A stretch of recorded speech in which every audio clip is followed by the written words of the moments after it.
kuruluşlardır. Kendisine hoş geldiniz diyoruz. Ağrılılar, değerli misafirler, sizlere en kalbi duygularımla, muhabbetle selamlıyorum. Açılışını yapacağımız 70 kilometrelik Ağrı, Hamur, Tutak, Patnos bölünmüş yolumuzun şehrimize, bölgemize ve ülkemize hayırlı olmasını diliyorum. Bu projenin 9 kilometrelik Hamur çevre yolunu da inşallah önümüzdeki yıl tamamlıyoruz. Böylece tarihi İpek yolunun bu önemli güzergahını 79 kilometrelik 2 geliş 2 gidiş şeritli yolla hızlı, konforlu, güvenli bir ulaşıma kavuşturuyoruz. Yeni projeleri hayata geçirerek tarihi İpek yolunu günümüz şartlarıyla yeniden ihya etmekte kararlıyız.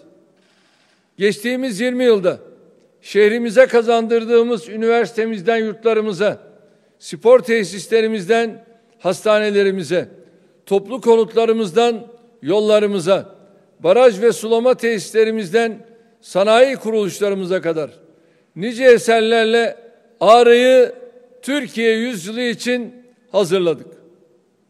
Belediye başkanımız Savcı Seren kardeşimin gayretlerini de yakından takip ediyor, her safhada destekliyoruz.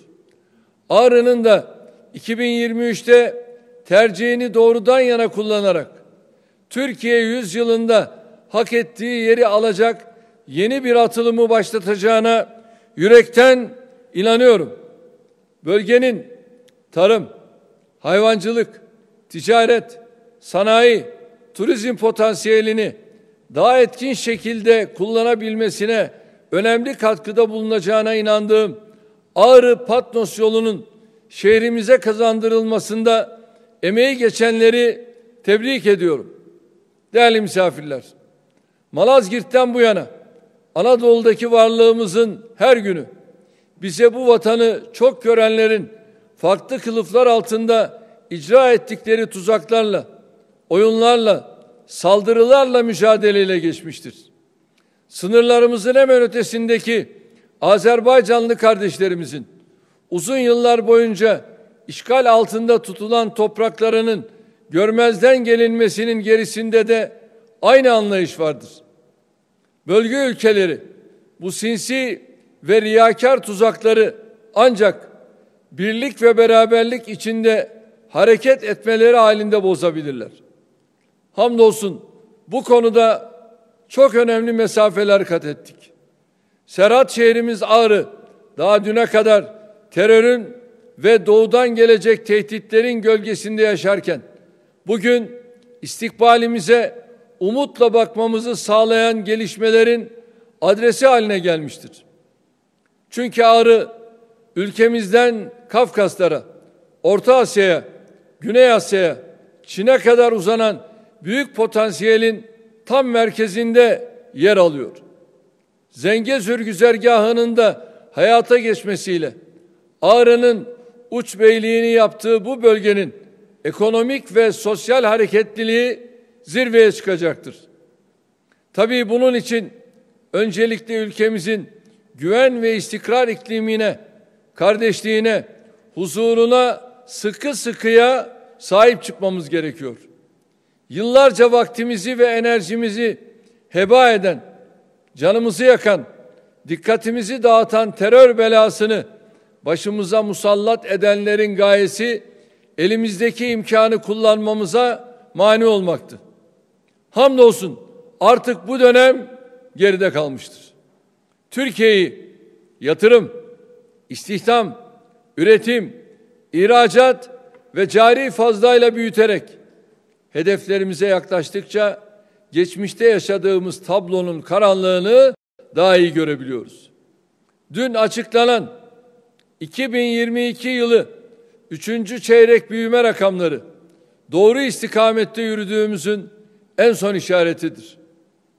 Küresel, siyasi ve ekonomik krizlere, savaşlara, belirsizliklere rağmen 2023 hedeflerine kararlılıkla ilerlemekle kalmıyor, Türkiye yüzyılına da hazırlanıyoruz.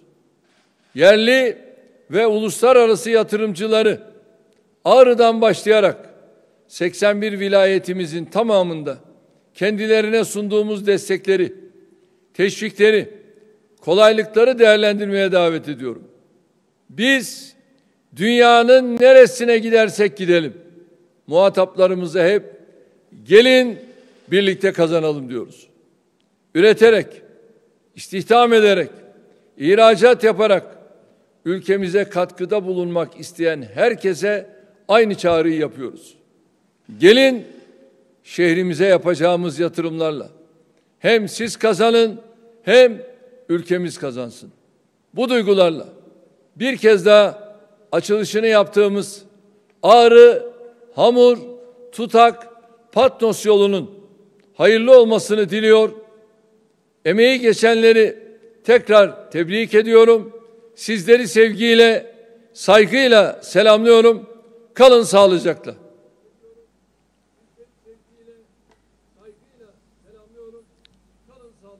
Adil Bey, sesimizi duyuyor musun?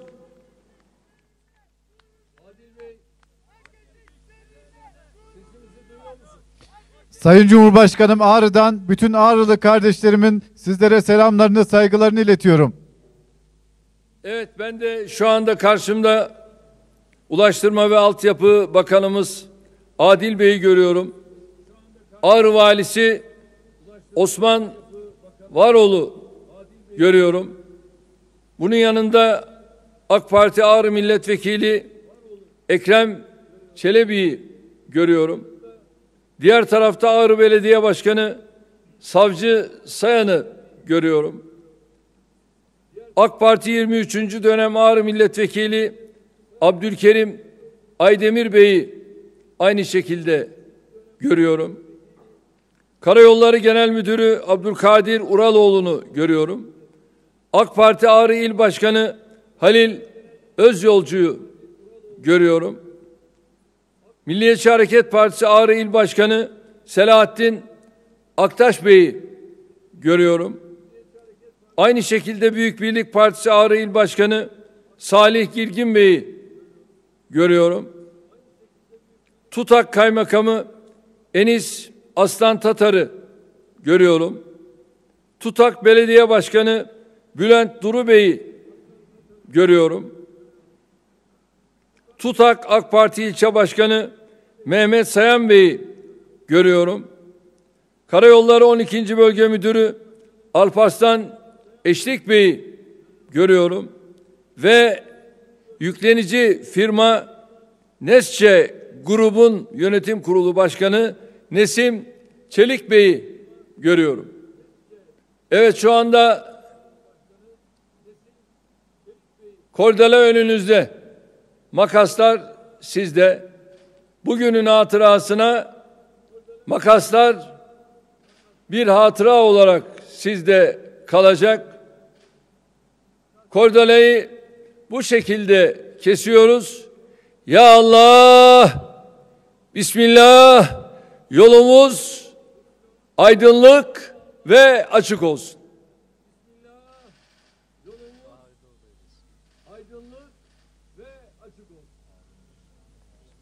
Teşekkür ediyoruz Sayın Cumhurbaşkanım. Hayırlı uğurlu olsun.